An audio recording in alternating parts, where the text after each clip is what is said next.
All right, it is time now once again for the Don and Eli Take on the World podcast.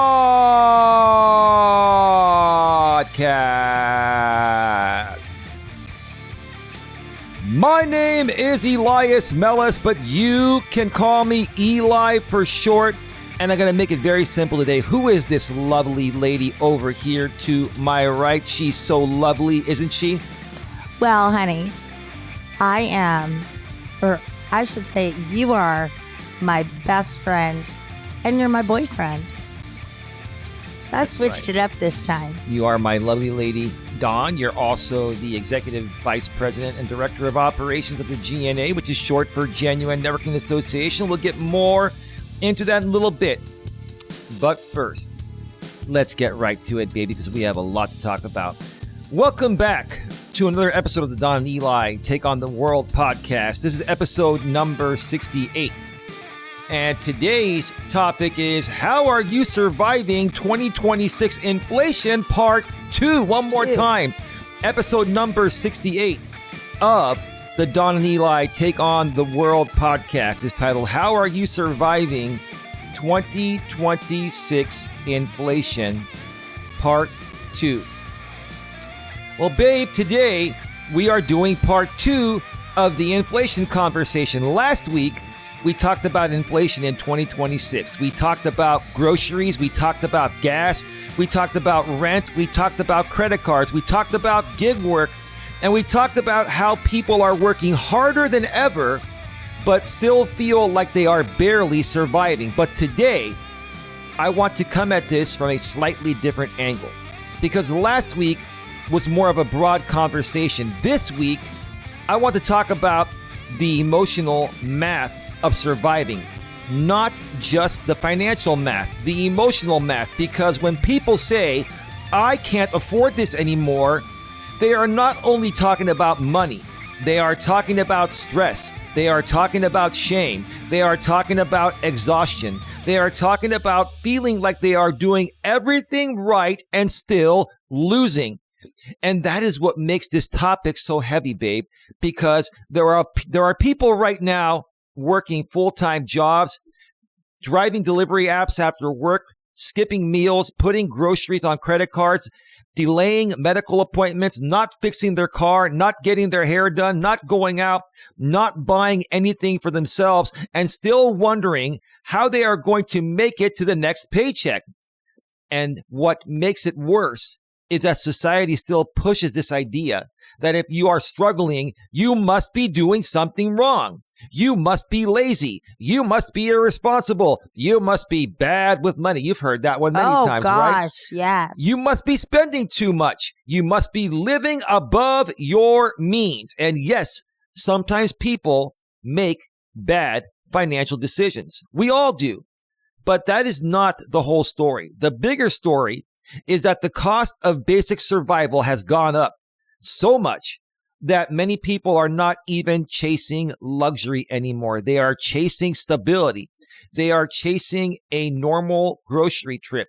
They are chasing a full tank of gas. They are chasing 1 month where nothing unexpected happens. They are chasing 1 month where the rent is paid, the lights are on, the phone is working, the car starts, and there is food in the house. That is not luxury. That is basic life. And when basic life starts feeling unaffordable, people start asking bigger questions. Is this temporary? Is this forever? Am I behind? Am I failing? Should I move back home? Should I get a roommate? Should I get a second job? Should I leave my state? Should I give up on living alone? Should I give up on having kids? Should I give up on retirement? And those are not small questions. Those are life questions. So again, today's episode is called, How Are You Surviving 2026 Inflation Part 2? And we are going to talk about 2 Reddit posts that really capture what people are feeling. But before we get to those posts, as always, babe, I must ask you once again, how's the past week gone for you here at the wonderful GNA, our organization, which is short for Genuine Networking Association? It's been great. First off, I hope everybody out there had a safe and sane 4th of July. And our week was great. We had, I want to say, a pretty quiet week on YouTube, and being a holiday, not much has changed with the courts. So it's been kind of a great week. And then spending lots of time with family over the weekend. It's just been a great weekend, wouldn't you say? It has been. Just to remind everyone, we are involved, actually myself personally, as Elias Dimitriamelis. I am not suing as the GNA. I am the GNA pretty much, president and founder, but I'm involved in a few civil cases as the plaintiff regarding issues dealing with people online, defamation, commercial exploitation, harassment, etc. There's just a lot of stuff going on. And that's why Don was mentioning that in case there's somebody new here and you don't know what's going on, there aren't really, many updates. We will update you all, as the weeks and months progress, when things start to move forward. But we all know, babe, that the wheels of justice turn slowly. Ridiculously. Especially when you're involved in a full-blown civil case, not a small claims case, a full-blown civil case. Those can take years. Yeah, it's not like you see on TV on Law and Order where they done. Yeah, where they make an arrest and like the next day they're in court, and then the judgment, and then whatever happens after that. It's not like the TV. It is like the wheels of justice turn slow, because you know what? You're not the only one out there that has a case going on, and a lot of people forget that, oh my goodness, why aren't they paying attention? Well, they probably have 100 other cases on their desk that day. So, it's just been, it's been an interesting week, and with all of that. And Eli will talk more about that probably on the YouTube side. Yeah. You're going to want to connect with us on YouTube. If you're listening to us audio only, just go in the description section of wherever you're listening to this audio only, and you can click the link of the video version of this podcast, which will take you back to our main channel, GNA, Genuine Personal Development. But then if you go in that description section, there's a link to our secondary live streaming channel, GNA2, Genuine Live Personal Development. And that's where we go live regularly, primarily myself. Sometimes Don will join me. Sometimes we have other guests and other people from the GNA, other executives like our director of online safety, ODN, our director of special events, which is Tia, and our director of public relations, our PR director, Sandra Palacio. Yes. So yeah, you're going to want to connect with us there, and you'll have more up to the minute stuff. But because of inflation and the cost of everything going up, I've been doing a lot more freelance type of work. I am a self-employed entrepreneur. So, I've been doing some other things outside of YouTube, so I haven't been live streaming as much, but it's going to come back. It's coming back. So yeah, you want to connect with us there. Anything else you want to mention before we get into anything else you want to mention regarding the GNA and where we're at? I just want to welcome everybody back and let y'all know how much we appreciate you joining us on our adventures here in life and watching our show. Thank you so much. And you're very welcome, baby. It truly is an adventure. I'm not thanking you. I'm thanking the audience. No, I know you are, but I'm thanking you. Oh, okay. I want to thank you because I couldn't do this without you. I mean, I could, but it just wouldn't be the same. It wouldn't be the same without you. And I truly wholeheartedly mean that. Thank you for saying that. I appreciate that. No, absolutely. Absolutely. And, I was going to say something and it slipped my mind. It happens to me too, Dave. I know it happens to you a lot, where we all get this brain fog, right? I don't think it's brain fog as much as you get overwhelmed with your ideas of what you want to say. You get so excited that you forget. Then you lose one of those ideas. Right, you get excited or you go you're going back and forth with someone and it's rapid fire and somebody cuts you off for a second and then you lose that train of thought, right? I find it very common when you're talking and like I'll come up with a question or a statement and then, but you're continuing to talk and I'll lose that one, but then I'll come up with another one.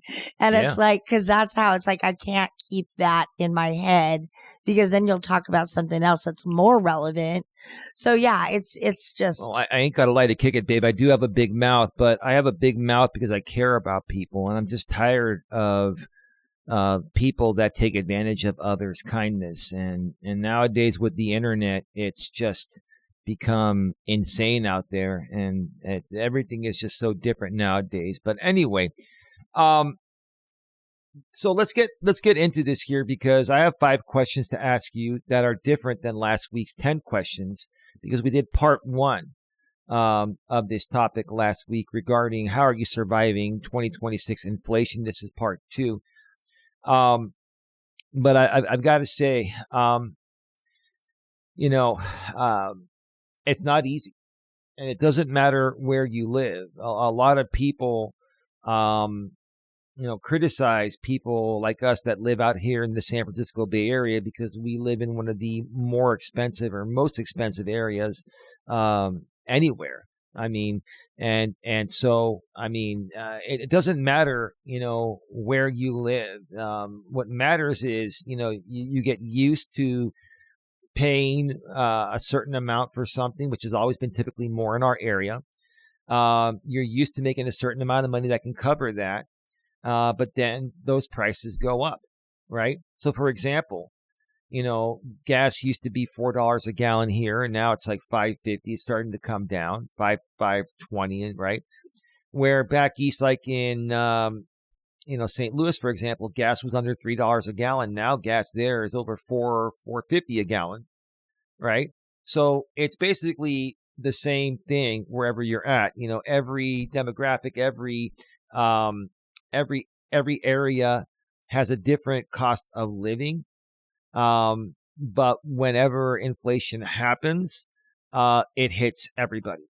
Yeah. And I also think that like sometimes people will say, okay, well, you live in the San Francisco Bay Area and you complain it's very expensive and inflation, blah, blah, blah. Why don't you move out of that area to a less expensive? Well, people can't always relocate. It's when you have to relocate, it's an expense. Well, not only that, but we have family here. Well, I'm just talking in general, not us, but everybody in the San Francisco Bay Area. They could have family. They could be feel that they're locked into a good loan on their house. Maybe their job is out here. So it's not that easy just to uplift and move to maybe a less expensive part of the state. Well, a lot of people that work out here, they do live anywhere from 60 to 100 miles away in the Central Valley, Modesto, Stockton, some in Sacramento. Some people will drive 2 hours, one way to work, 2 hours to work, 2 hours back, because they'll take the money they make out here and be able to more so afford where they're living a couple hours away, which is technically a little bit cheaper. But even the cost moving east has gone up because the more and more people do that, the more there's a demand for housing out there. And when there's more demand, the price goes up. Yeah. And I feel pretty confident in saying that a lot of the people that work out here probably own a electric vehicle as like a Tesla. And so when they're commuting, they're not paying those gas prices, Yeah. So if anybody wants to say, oh, well, how do you justify the gas at that rate? Well, I bought an electric car. So, everybody can make adjustments to justify why they are continuing what they're doing. Right. So, but yeah, I just, want to kind of put that out there that people can relocate, but sometimes it's hard for them to do. For many reasons. It's not just about the expense to relocate. I mean, you're going to relocate and pay a little money with the intent to have a lower cost of living. But even if you can do that, you're probably moving away from people you love, like family. Well, Right? yeah. And like I said, financially, like as far as investments, like your home, if you're locked into a 30-year fixed loan at like 1.5%, you don't want to risk going and getting a new loan at a higher interest rate. Right. I would write it out because in history, things come in waves and they go where we go through a bad economic time and then it turns over. So yeah. if I had that situation, I would write it out. No, that I get what you're saying. If you were able to buy homes 30, 40, 50 years ago, like my family did, they're a great investment, and most of them are paid off, and some have some very small loans with low interest rates because of refinancing and, doing work on the house, updates and maintenance and all that. But not everyone nowadays has that luxury. People that are coming into this area are looking at a minimum investment of $1 million to $1.5 million for a basic home. Even if, the man and the woman, the husband and wife, are both working, making $250,000 a year. That's $500,000, even making $500,000 a year. If you have a $1.5 million home, you put 20% down, which is what's required usually. What are you looking at? 300,000 down. You got to put 300,000 down. You finance 1.2 million, and I'm not sure where the rates are nowadays. You can probably still get 3 or 4%. I don't know if you can get down to 2% or anything like that. Maybe. But even if you get a lower interest rate, I mean, you're looking at your payments are going to be over $10,000, maybe $15,000 a month for your home. High value homes have higher homeowners insurance. You're looking at thousands of dollars for insurance. So that's gone up. And I just want to ask, how many people have a bankroll of 300 grand that they could just write a check? That's true. Not very many people do. But here's the thing. What if you lose your job? What if one or both members of the household that are working lose their job? Or what if one of your investments crashes? That can happen too. It's not happening with inflation. They typically go up. Well, yeah, but you never know in the future, like what can happen. Those investments are literally just on paper. Right. Well, that pretty much, when inflation happens and the stock market goes up, it pretty much cancels itself out because the extra money you're making in the stock market from inflation is being used to pay the inflation prices of stuff you were paying less before that. So, I mean, anyway. Let's get started. Yeah, let's get started here. Question number 1, babe. Dawn, when you hear someone say, I work full time and I still can't afford groceries, what is your first reaction? I feel bad for them. I really do. Because I know working 40 hours, you're working hard. You're probably making decent money. You might have a family. You might have a spouse that you're also helping to, contribute the funds to. It just makes me really sad. And I really don't think anybody who's working a 40-hour week should have to take on another part-time job. I just, people can do it. I think it's great if they do. Those are the motivated people that are trying to get ahead of the game, even though the cards you're holding are not the best cards. Some people don't have that option. Some people have children and expenses, and they just don't have the room to have that savings, and the savings go up, So it makes me very just really hurt that that's where this country has come to. Yeah. Anything else, babe? No. So what do when I hear someone say, I work full time and I still can't afford groceries, what is my first reaction? It's sadness. It is, not only sadness, it's a lot of frustration, at our government because, typically, inflation is going to happen based on the decisions that our government, particularly our president, makes, or other presidents in other parts of the world make, because, in order for the economy to be stable, it needs to be stable globally. It needs to be stable globally. And, groceries are important. That is something that is an absolute must to survival. When people are skipping groceries and then they're buying fast food because they may be able to get certain things still cheaper in the fast food world, and even fast food has gone up tremendously in price compared to what it used to be. Yeah, and I mean, it's always been, if you buy your own food at the grocery store, it's always going to be cheaper than eating out. Hands down. Yeah. So, I mean, and it's going to be healthier. Go to a farmer's market. You can get cheap vegetables there. Just when you have to do that, you really have to look at sales. Right. And you have to shop around. You don't have the convenience of going to your local store and just paying whatever price. You're right about that. I think the problem is that if somebody is working a day job and then let's say they're doing something like a DoorDash or Uber or other gig apps or other freelance type of work at night in the evening, the last thing they want to do when they come home is That's cook. what I was saying. That's another chore. I said if somebody works 40 hours, they should not have to work a second job. They should not, but now they pretty much. But nowadays people they are. have to, right? And then on top of that, even if you can afford the groceries, you now have to come home and cook your meal. And that's, typically another at least 20, 30 minutes to cook. Then you got to clean or leave a big mess for the next day, and then it piles up. And so, I mean. Well, I want to stop you there. Yeah. That's a big deal for you.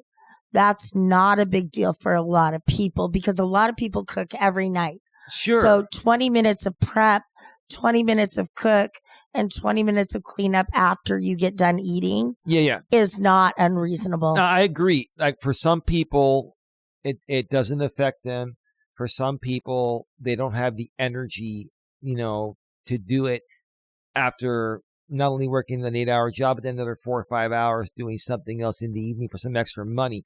Everybody's different. I'm not saying no, but I can give people ideas on how to save money if you don't have a lot of time. Is meal prep. You go to the grocery store, you prep the meals for 7 days, and then you have them ready to pull out and go.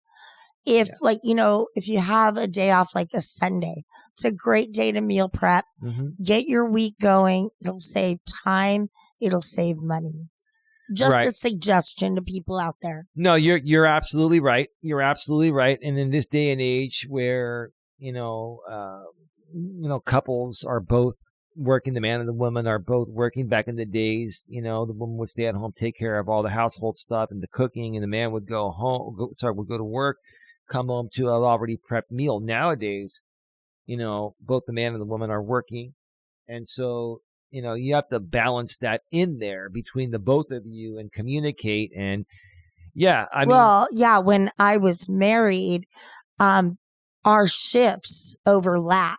So a lot of times my kids were home at dinner time, but we weren't. So they had a sitter come in, but we already had the meal planned for them. Mm-hmm. And that makes it easier on the sitter, the kids, and everybody else. So right. I'm not saying everybody else has to do that. It's just a suggestion. Right. A lot of people out there love to cook. That's a good way. Cooking, prepping. Just a suggestion. People. Absolutely. But before we get to number 2, people that can't afford groceries, and when you hear about it, it's heartbreaking. There is government assist, but that has also been cut back.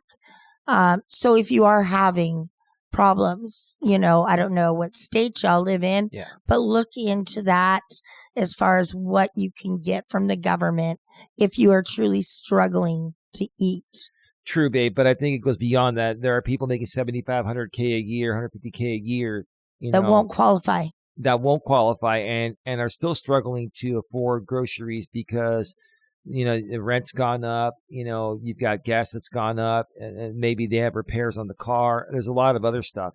Well, that's when you have to change a little bit and maybe become less bougie and not have a filet mignon, but actually have a regular steak. True. So you have to make adjustments based on the economy. I agree with you on that, and I'm not trying to challenge you. What I'm saying is there are people that have cut down to the bare bones and still can't afford it with a nominal salary, with a decent salary, and that's the problem because of inflation. I was talking about the people who do make $200,000 a year. Yeah.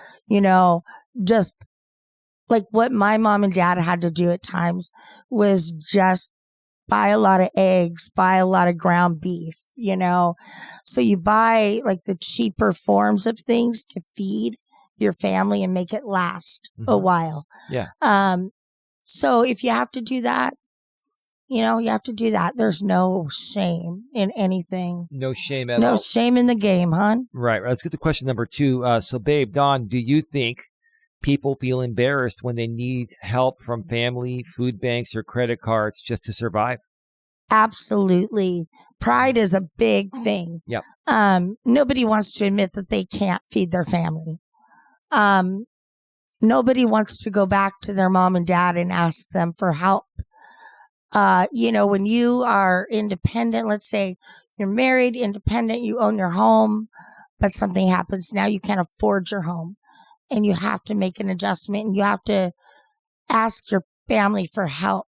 That's hard to do. People, especially with family, don't want to deal with money and family or friends and money ever. It's like, I think I said that right. Family and money, friends and money don't mix.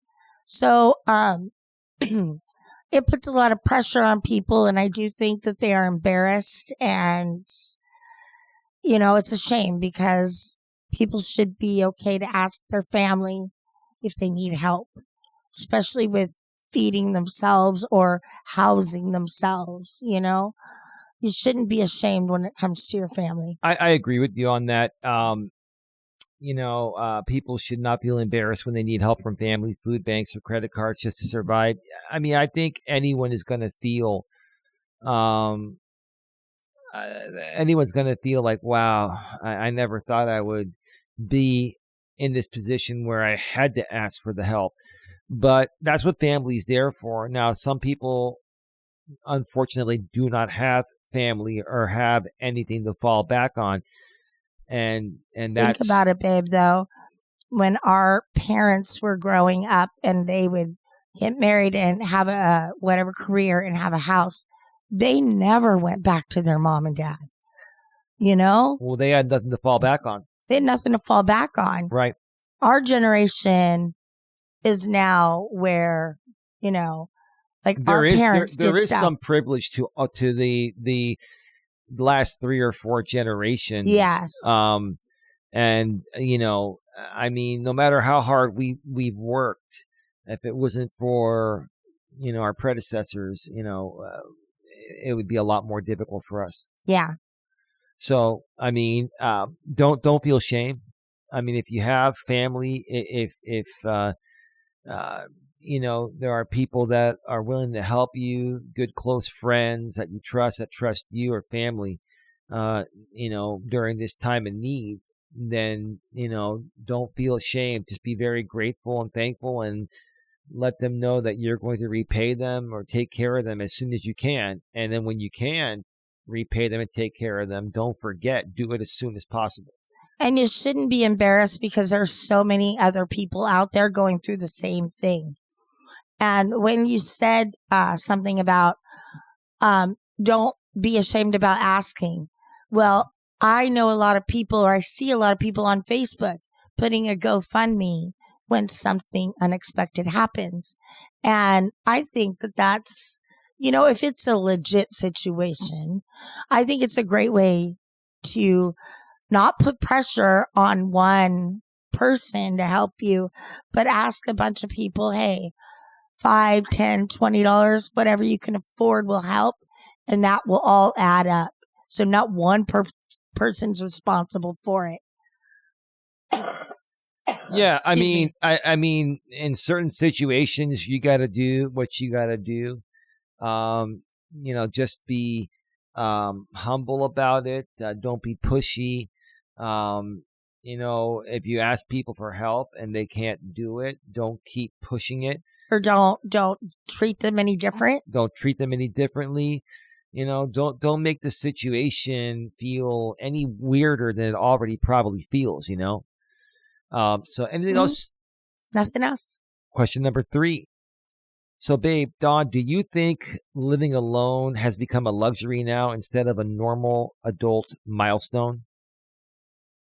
Yeah, I do. I do feel a lot of people are having to have roommates, move back in with family, stuff like that, where they do have to give up their independence, their place of solace and tranquility, And peace, right? and peace, the place they escape from the world. Yeah. And so whether it's, you have your girlfriend or boyfriend move in, so you guys cut rent in half, you're not both paying rent, or you have to get a roommate, or moving back in with family, you can't be ashamed. You have to go for it, because you know what? When you're down and out and you have friends or family, that's the way you build back up. They give you that opportunity to maybe not pay rent so you could save and get back into a good place, Right. And they do that to basically, give you some time to save some money. You can't just slack off and do nothing. Yeah, you can't just move back in with mom and dad and be like, I give up. I'm just going to live here until, whenever. Right. Till you die, and then I'll just take over your house. So, do I feel that living, you have nothing else, right? No. Okay, just wanted to make sure. Do I feel that living alone has become a luxury instead of a normal adult milestone? I think for many people it has. I don't know if it's become a luxury for everyone. Some people don't have a choice. They just have themselves. And I really feel for those people because they have nothing to fall back on. They have really no one to turn to. They might have some good close friends and stuff, but there's nothing that replaces family. Absolutely nothing that replaces family. Or a loved one, as far as your spouse. Correct. I mean, do I think for the majority it's become a luxury? Yeah, I think it has. I think it's a lot harder nowadays to live on your own with a single income. It's a lot harder. And a lot of that, in my opinion, I've talked about it many years ago, and this might get me in trouble with my lady here. I love her, but a lot of that has to do with women being liberated, because now you got a dual income, and that changes everything. That changes the entire dynamics. Not only, are women now making money, but now either the man or the woman, whoever is, now 2 people are working, right? Back in the days, only one person was working. Typically, it was the woman, and she could take care of the home stuff. So now, the economy is based off of dual income. The economy used to be based off a single income. And again, I'm proud of women for being liberated. God bless all of you. I support you in whatever you want to do with your, work endeavors. But that changed everything. It absolutely did. And that's part of the reason why we're here today. It's not necessarily a bad thing. It's just changed the economy, dynamics, everything. Well, I mean, you would think if it was a single income household, now you have a dual income household, what would be the problem? Now you're making more money. You should be more comfortable, right? Yeah, but things are also way more expensive now that there are dual incomes, because when there's more money made in the household, they can raise the prices, right? Mm-hmm. So you have to understand that just because you have a dual income doesn't mean that you're all of a sudden now rich. Like listen, a single income back in the days when my father was working, and my dad in 1980, I remember him saying this, he made over $200,000 one year, and he made close to that for many years. That was a lot of money back then, equivalent probably to $750,000 today, or at least 800,000, right? 6, 7, 800,000, right? And so my dad's single income back then is far superior than most dual incomes today. And he had that opportunity to do that because he worked long hours. He sold cars for a long time, and then he sold homes for a while until he passed away. And, he had my mom to raise us, take care of the house, and to do all that. Plus, the economy was different back then. Homes were much more affordable. Gas was much more affordable. Groceries were much more affordable. But, sweetheart, let's not forget, back then, men made more money than women. So it was more logical to have the man go out and work and have the woman stay home and take care of the house. Now, women are sometimes making more than a man. Sure. So that changes the dynamic altogether. What I'm saying is this. Let's just say back in the days of traditionalism, the women worked and the men were the homemakers. It doesn't matter. One person was working, the other was not. There was a single income. So every household, for the most part, was a single income household back in those days of traditionalism. And so the cost of living was a bit cheaper back then, and prices were based off of family households having a single income. Now, you have a dual income. And it doesn't matter who makes more. Women do make more in some or many cases nowadays compared to men. Sometimes men make more. It doesn't matter. We're still living society nowadays as a dual income household. So theoretically, there's more money coming in. So the economy says we're just going to charge you more because we know you can afford more. But that's not the case. Mm-hmm. That's not the case. But anyway, anything else regarding question number 3, my love? No.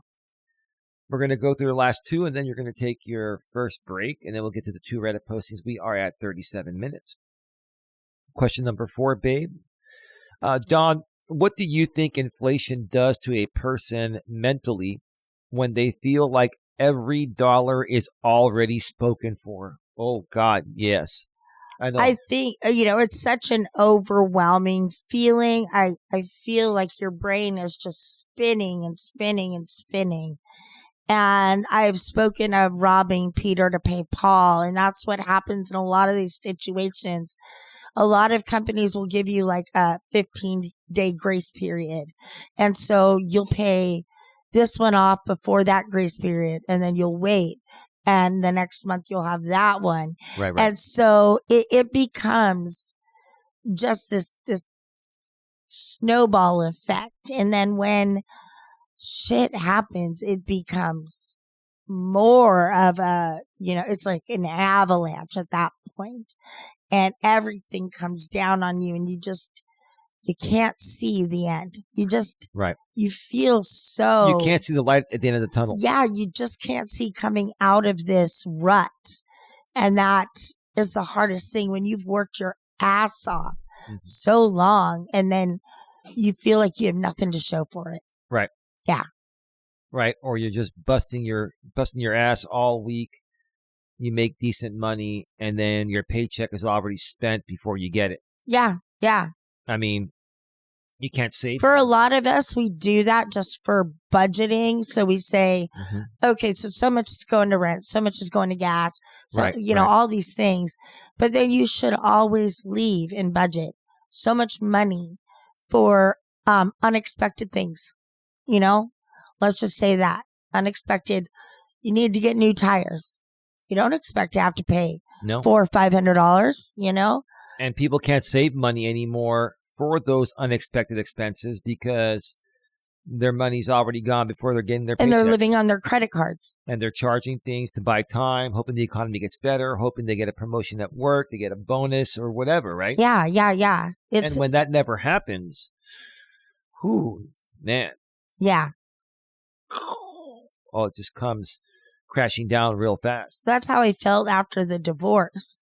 And because I made slightly more, just maybe by $5,000 than he did, then I didn't qualify for spousal support because I made that much money. I didn't need his money, you know? Yep. See, and then that kind of sucked because then I wasn't working as much. Right, because you and many other women during that time, and maybe even some other women to this day, but more so during your time, you were used to the days of traditionalism where the woman didn't work, the man worked, you get divorced, you get half, right? Well, when you're contributing half of the income or more than half, guess what? You're basically, the bigger provider. Yeah, the only thing good out of that was they considered my income being contribution to retirement through his retirement. Right. So I did get half of that. And that's good. That's good. You got. But I'm talking about that overwhelming feeling of like, oh my gosh, how am I going to pay a whole big rent on a house? How am I going to pay a $700 car payment? How am I going to take care of like utilities and everything else all by myself? Yeah, it's not easy. Yeah, overwhelming, scary. Very, very overwhelming. Anything else? Nope. So, what do I think inflation does to a person mentally when they feel like every dollar is already spoken for? I think it causes incredible stress. I think it causes depression, anxiety, fear. I've been through all that. Suicidal tendencies. Hopefully not. But it can. It can. When you feel like you just can't get ahead. Yeah. Leads to people filing for bankruptcy. Right. A lot of things that affect your future. I've felt that in the past. And, there are ways out. But you've got to work hard. You've got to work harder. It's not even you. You should already be working hard and smart. You need to work hard and smart, but you just can't work smart and not work hard. You got to do both. You got to work hard and smart. But in this situation, in times like these where we're at right now with the 2026 inflation, you've got to work harder and smarter. Well, yeah, my dad's always said, work smarter than harder. That's correct. Yes. But when you're in dire situations like most people are right now, based on this economy and this inflation, okay, this is about working harder and smarter. You can't be lazy, and sometimes you may have to work a few more hours to be able to just make ends meet, a few more additional hours on a side job or something, right? Or if the company offers so many hours of overtime a week, you take it. Right. Yeah. Right. There's a lot of stuff people can do, a lot of job boards, a lot of gig apps. There's so many opportunities out there. You just have to go so out many there. Online. I get a lot of offers for online part-time work.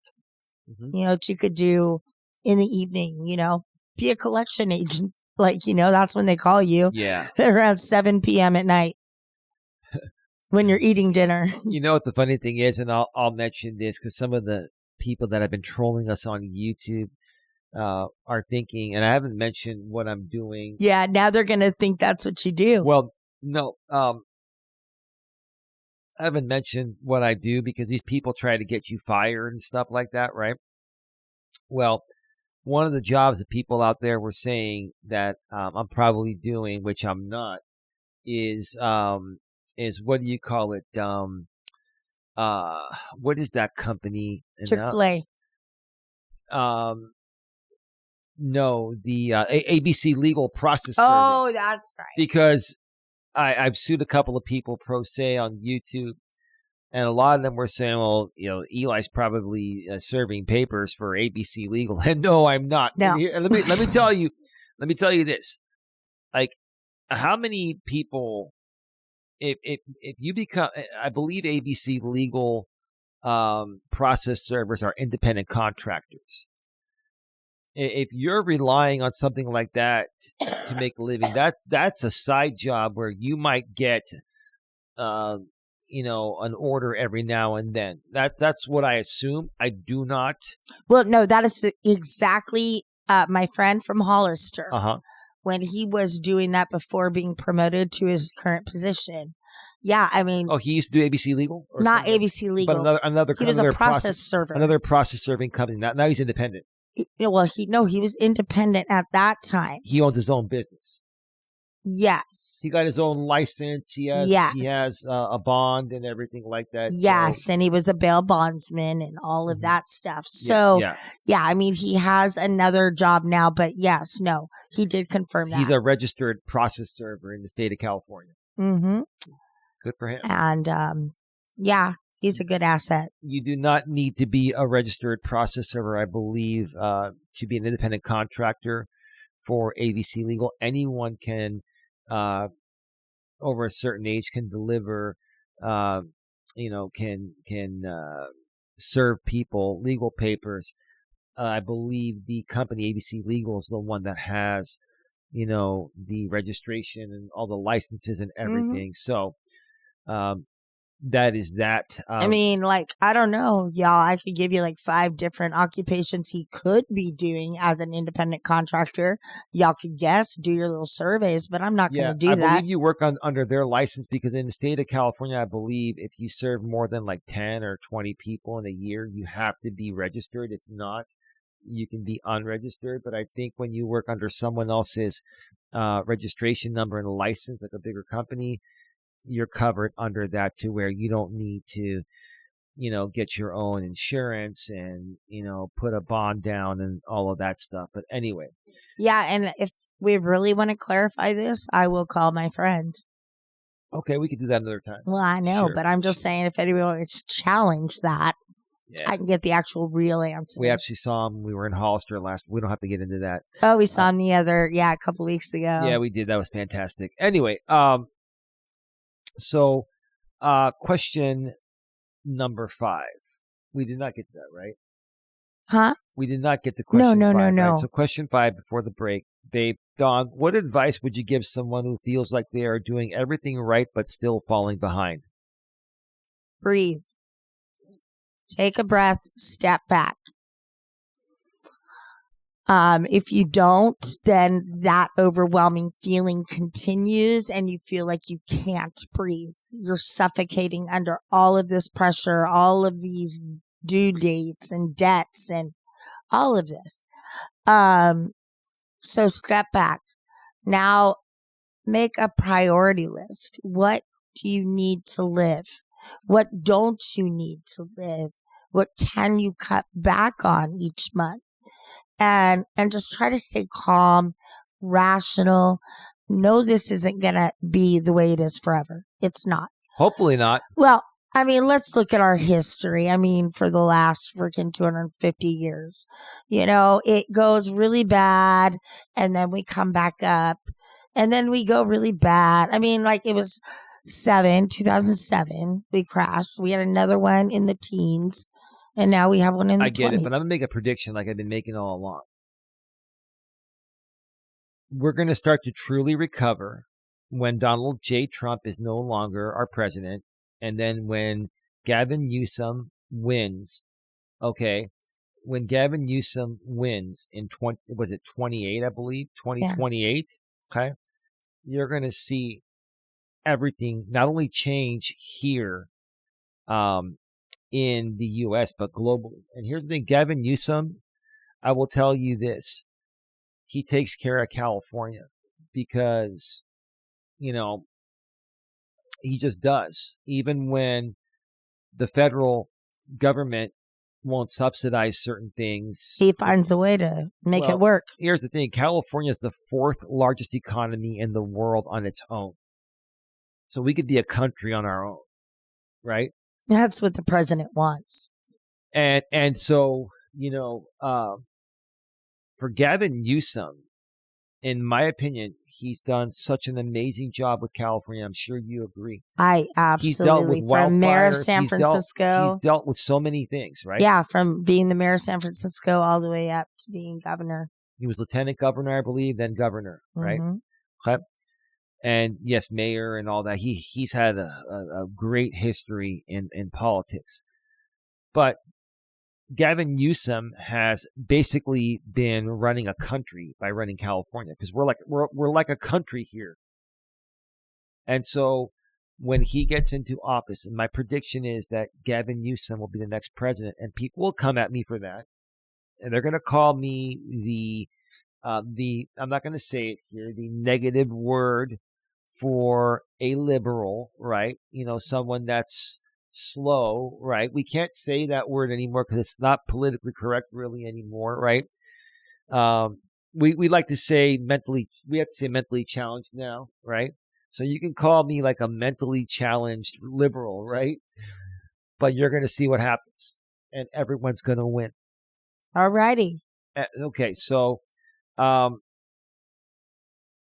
anything else for number 5 for you? What advice would I give someone who feels like they are doing everything right but still falling behind?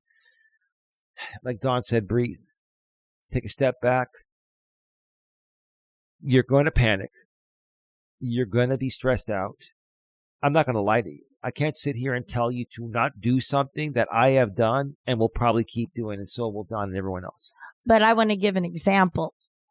We had a deadline on a bill that was coming up, and we didn't know where we were going to get extra money.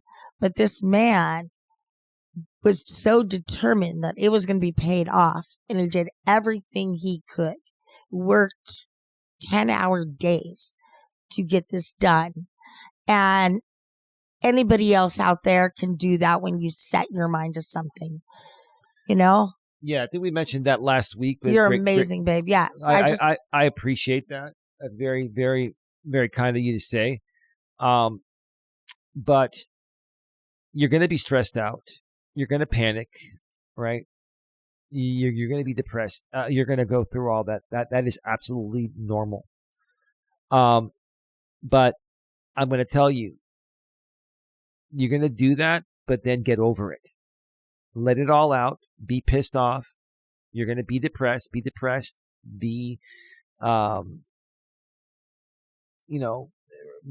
Overreact, right? But then say, you know what? I let it out. Now I got to focus. If I continue to complain and be upset and feel depressed, allow other people to waste my time, blah, blah, blah, I'm not going to be able to do what needs to be done to make ends meet. So my advice would be to do the best you can to completely turn the emotion up. And it's harder, no disrespect, it's harder for ladies because we panic. You're run by your emotions. We panic in those situations. Well, because women respond to everything emotionally first, based on how they're feeling in the present moment. Now, some men do, and that's why we call them.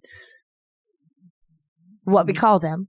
We call them. You don't have to. It's what we just feminized men. What would be nice about it? It's just what we call them. It's what we call them, right?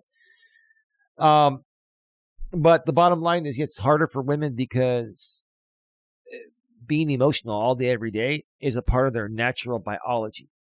But even for women, especially if you're on your own and you have no one else, right? No backup plan, no family, no nothing. You got to turn the emotion off. That's why you see some women out there that, are fighting and they're getting angry, or they sound very rough. They're just determined to find a way to make ends meet. Mm-hmm. And that's what you have to do. You've got to turn the emotion off and focus on doing what needs to be done to survive, to make some extra money. Because the moment that you slip back into depression and you're whining, you're complaining, you're overly emotional, that's going to drain you. You're not going to even feel like working. You're not even going to feel like working your main job, let alone the side jobs where you need the extra money to survive. Mm-hmm. Turn the emotion off. It's not easy. It's not even easy for me, and I'm a guy, and I'm a strong guy. And let me tell you, it takes a lot to push me to a state where I overreact and get emotional. I've been pushed there. But at this point right now, I'm not allowing anyone to push me there. That includes you, my family. Even your own family can push you there. And if your family pushes you there and you let that wear you down and shift your focus, you're not going to make it. You got to do what you got to do to keep the emotion turned off. Okay. You got to turn it off. It's okay to show some emotion, once the work day is done, show it to your family, your lady, your man, whatever. When it comes time to finding ways to make the extra money legitimately to pay those bills and to keep up with inflation, you got to turn it off. All right, babe. Hold on. Do you want to take your first break? Sure. Okay, I'm going to turn off the camera. Much help us. Dawn is going to step away and take her first break. We are at, what is that, 55 minutes? We are at 55 minutes. While Dawn steps away to take her break, let me remind. Oh, what happened there? Oh. Oh, boy. Here, work on that while I'm out. I can't do this right now. Oh. Take it.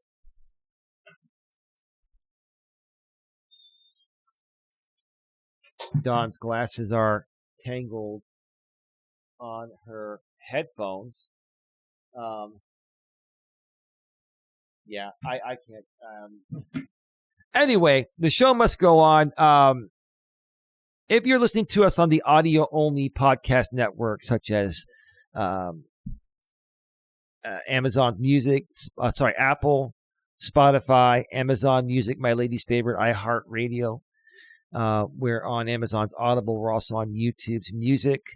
And we're also on many of the unknown, not as popular audio-only podcast networks. You can actually do a Google search for the Don Neal I Take on the World podcast, and you'll see where we're at. Regardless of where you're watching us audio only, if you would like to view the video version of our podcast on our YouTube channel, just go below in the description section of wherever you're listening to this audio only. About halfway down, you'll see the link. When you click that link, it'll automatically start playing the video version, and at the same time, it will redirect you to our main channel, GNA, Genuine Personal Development. When you go there, please subscribe, bang the bell, and select all notifications so you don't miss anything. Then, while you're on that video, in the description section, a couple lines down, you'll see the link to our secondary live streaming channel, which is GNA2, Genuine Live Personal Development, where I go live regularly, sometimes by myself. Sometimes Don will join me on a walk or another stream. Sometimes we do in-studio streams where we have guests. Sometimes I do them on my own. Sometimes Don will join me. Sometimes Don and I do On the Couch with Don and Eli streams. We do Driving with Purpose streams. We'll do Walking with Purpose streams. There's a lot going on. And the live streaming channel is where we create most of our content, at least for now. We do put the pre-recorded podcasts on the main channel, GNA, Genuine Personal Development, but the live streaming channel is where the live streams are done. So make sure that you are subscribed there, and you're going to. Don is back. We'll get that untangled once once the show ends. There, we'll just get it behind me.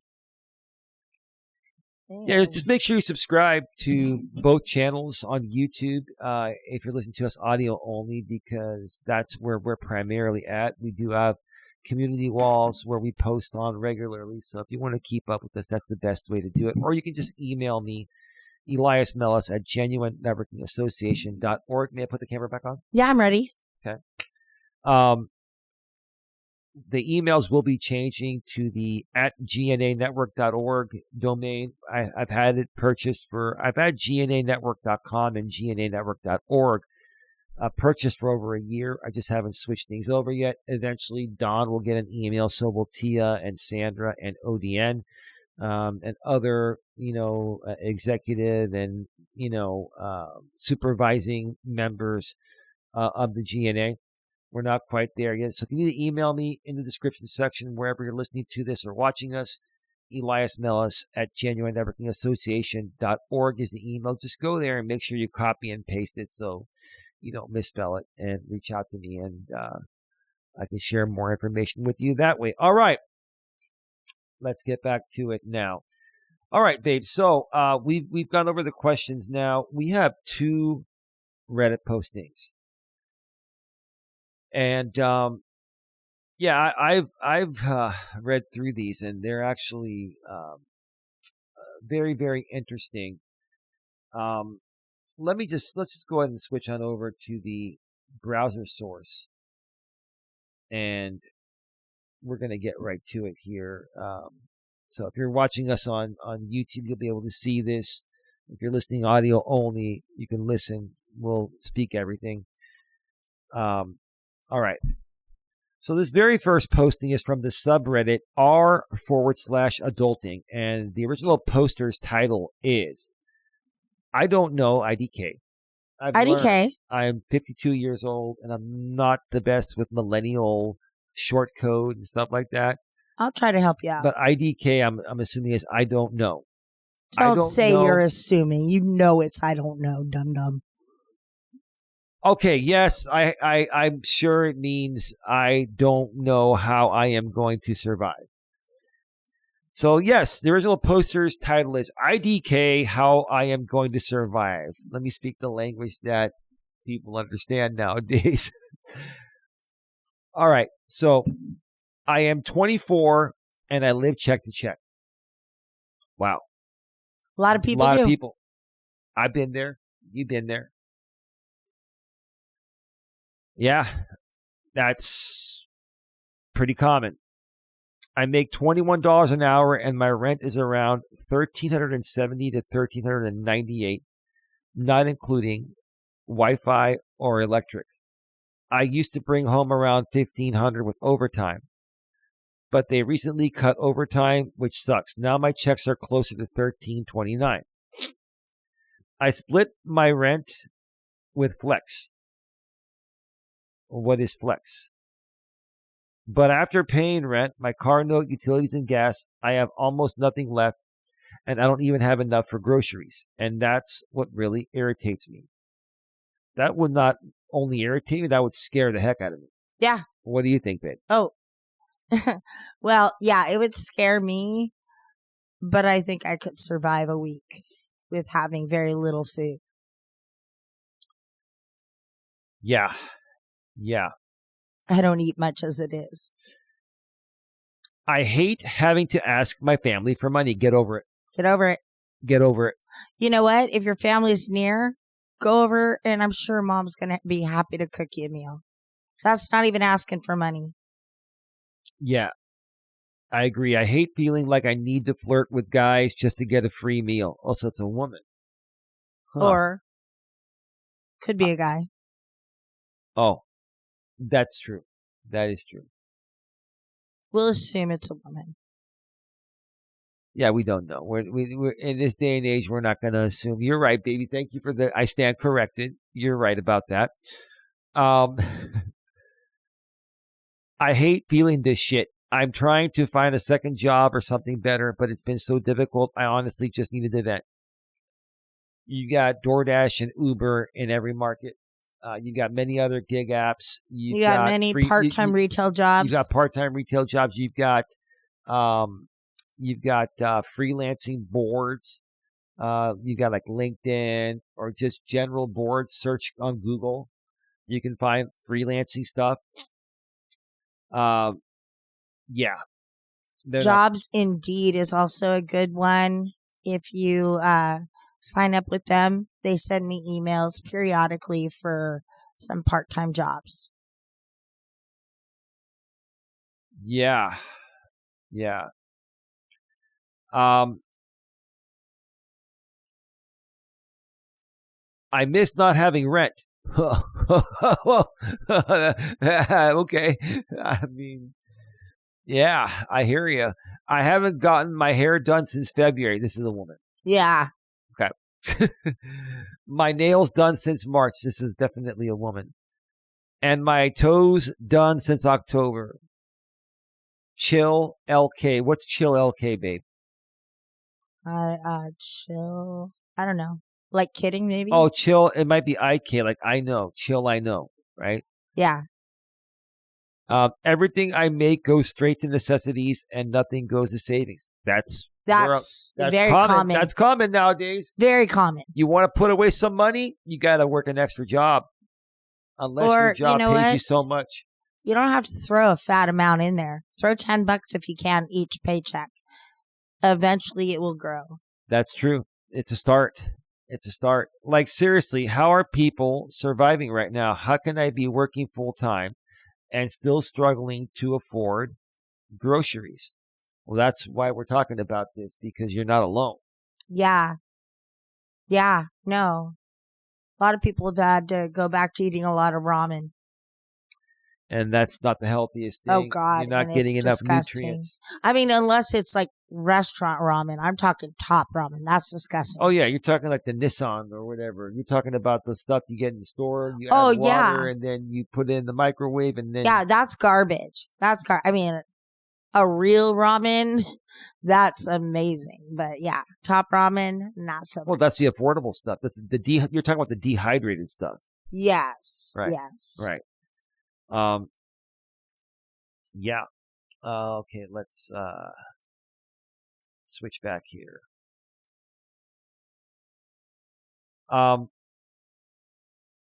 Let's read a few comments here, or some comments here. Like, seriously, how are people surviving right now? They aren't, is what one commenter says. Well, truth. That there's facts. There's truth to that, but you have to find a way to survive. You have to find a way to survive. Next comment, Pakta. 2 months ago. God, it's so ridiculous. Just got my water sewer bill and it's $325 for the month. Yeah, welcome to reality. Normally it's $150. I only used 8K gallons, but they said they had a rate increase for wastewater, which was $215. My bill and usually is half that. I am freaking out because we haven't even turned our sprinkler system on yet. So guess we will have dead grass this year. Oh well, the HOA can find us because I'm not paying $700 plus a month to have green grass. Well, it's not just the green grass. It's showers, it's cleaning toilets, clothes, sewer. It's the water that you drink, unless you buy bottled water, and that's an added expense right there, right? Yeah. Lucky for us, we found smart water at a very cheap price like years ago, and we massively stocked up on it. Yeah. Oh, we still have plenty. We still have about 48 1-liter bottles of smart water. We got many 6-packs for $4.99 a 6-pack of the liters. That's a hell of a deal. Yeah. That's almost the cost of one in most stores. But anyway, like, how the fuck are people living with increases like this every damn month? Hell, I also owe $3K in medical bills too because my daughter hurt her knee last month too, and I pay $12K a year for my insurance to cover basically nothing. Just can't get ahead. Well, if you didn't have insurance, you'd be further behind. You would be so... honestly, I think this person here, babe, I think they're complaining more than trying to find a solution. Yeah. So you got to stop. First of all, you got to stop complaining. You got to let it out. You're going to be upset. You're going to be scared. You're going to be nervous. Just like the person before said, I just had to vent. Right. That's what sometimes you just have to vent. Right. But then you've got to basically turn the emotion off and get down to business. Probably have to get a second job. Probably have to work a side gig, work a freelance job. If you know somebody who is struggling like this, it should be, if you care about them, it should be up to you to say, hey, you're not taking this serious. Get your head in the game, You don't have to help them financially, but you certainly could help them get their head in the game. Right. Absolutely. Absolutely. So somebody responds and says, look, you're splurging and living above your means. That's what a lot of people do. They're not willing to cut back. I am. That is me. Absolutely. Oh, yeah. Hands down. Hands down. Hands up. Down. Hands up together. and hands down. I mean, yes. You can either have water to drink or poop indoors. Pick one. You mean poop outdoors? And live within your means. Right. That's pretty funny. I mean, that's just common sense. You want water in your house versus pooping in the yard. Right. So this next person responds and says, I just don't pay my medical bills. Honestly, can't afford to. It's never affected my credit. If a collections agency comes after you, ask them for proof they have the right to collect it. They usually won't have it. And if it's before collections, ask for an itemized bill and how to apply for assistance. Not everyone has that option. I would never, ever let something default. Sometimes things get sent to collection agencies by mistake. I understand what this person's trying to say, because a lot of times medical bills, they will just write off at the end of the year. You know? That's one thing that does get written off. But that's all up to the hospital. It doesn't happen everywhere. Yeah. Yeah. We had a situation where, there were a few times where we took you by ambulance to the hospital years ago. And one of them was a situation where the insurance initially wasn't covering it. And then the ambulance company sent it to collections. And I got really, really pissed off. I mean, really pissed off. I'm telling you, I got pissed off. It happens. But then I turned off the emotion. And then I'm like, okay, it's not our fault. And we also had this new bill come into California called the surprise ambulance law that had come into effect. And it qualified for that. And I wrote an email to the credit, to the collection agency with Don sitting here, and basically it put it back in the hands of the ambulance company. And then we called the ambulance company and said, this is covered under the surprise ambulance bill. And if you folks don't take care of it, at that point, we're going to see you in small claims court, or in just court in general. Mm-hmm. And next thing you know, they took care of it, because that was the law and it was covered. But you got to be real careful. You can't let things slide. It will affect your credit. Mm-hmm. Don't listen to this guy that says, let's go back to this here. Okay. So this guy says here, it never affected my credit. There is a chance that sometimes, a collection agency or a company you owe money to may not report it. They have to report it. Well, most of the time they do. And if it goes to a collection agency, it typically does get reported. After 30 days. After 30 days. Right. But if you dispute it, and it's under dispute, and then pay it. Yeah, exactly. I mean, the bottom line is, if you're going to pay it, if you owe the money, you got to pay it. Yeah, that's what I'm saying. Right? But if it's a mistake, you got to fix it. Yeah. Because if you just leave it undone, it will affect your credit.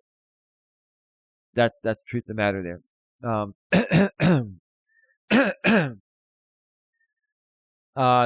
This has worked for me so far. I probably have several thousand in medical debt at this point. He put ATP, so I figured it stands for at this point. Yes. Thank you.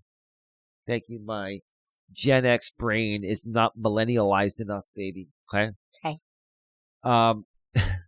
But I basically act like it doesn't exist at all. Well, that's the problem. You cannot act like this shit doesn't exist, because it does, and it will affect you. You can't ignore it. You ask her. I run the finances in the household, and she says, here's everything.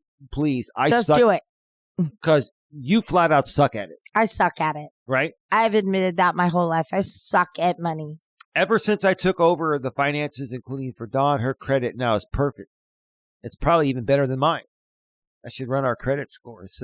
No, it's all good. We both need to have good credit. But anyway.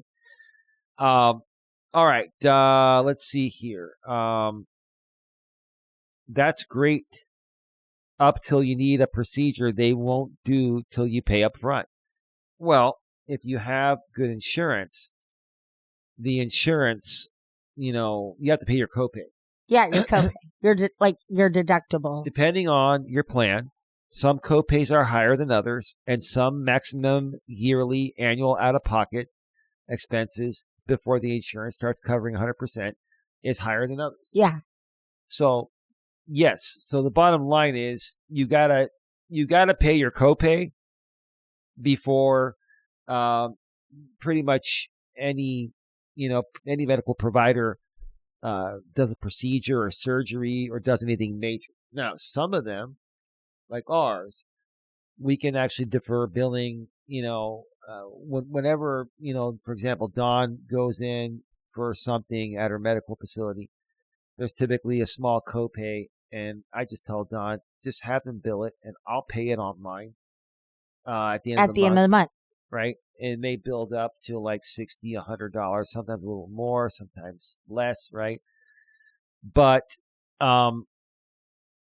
it's just much easier to do it that way, and I get to see everything at that point. And when we're getting these appointments, we're typically rushed. We're on a tight schedule. We're trying to make ends meet. We're trying to work and do other things and get these appointments. And the last thing we need to do is just, deal with the billing there. We just have them bill it. But not every provider is like that, especially on the more expensive procedures. So, you just got to prepare for that. It all depends on where you're going and right, it depends. The facility, yes. It does depend. It depends on your insurance, depends on factors. But yeah. I know medical in this country right now is a big issue. It's still a big issue. They still have not fixed the Affordable Care Act with the extended ACA Affordable Care Act credits. So a lot of people's premiums that have been using the Affordable Care Act, also known as Obamacare, premiums have doubled.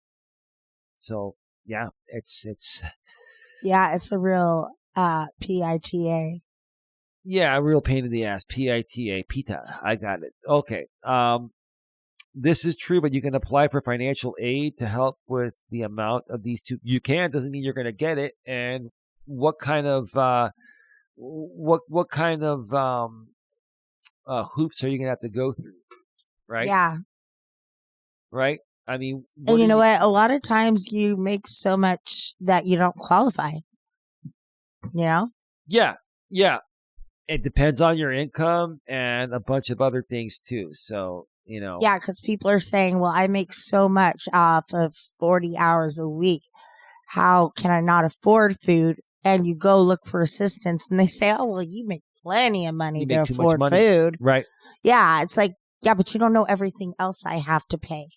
Yeah. You basically, I believe, need to be below the poverty level in order to get assistance. And I believe the poverty level in California is it's just under 22,000 a year. Yeah. And I mean, most people are making above that. I mean, you can work at McDonald's part-time and make over $22K, especially now when they're paying minimum $20 an hour. So, I mean, anyway, a non-emergency procedure, right? They're asking. It could be any procedure. Everything has a copay. Everything is going to cost money. Insurance is a cost sharing mechanism. So basically, that's what they call copay. It's basically co-insurance. It's short. You have to pay so much from yourself in order to have the insurance be completely covered 100% like you want it to be. But if you want 100% medical coverage without cost, move to Canada, Yeah, but I've even heard that, Canada does have a pretty good universal health care system, but getting to the doctors there's a long wait. Yeah, probably. I know people that live in Canada that have told me, yes, it is included, but the health care in the U.S. is better, even though it costs more. And that's why it costs more. Anything you want that's going to be better than something else or higher quality or anything, you're going to have to pay a little bit more. Right. All right. Let's look at a couple more, then we'll get to the final posting here. We are at 1 hour and 19 minutes. Good show today. Good show. Let's see.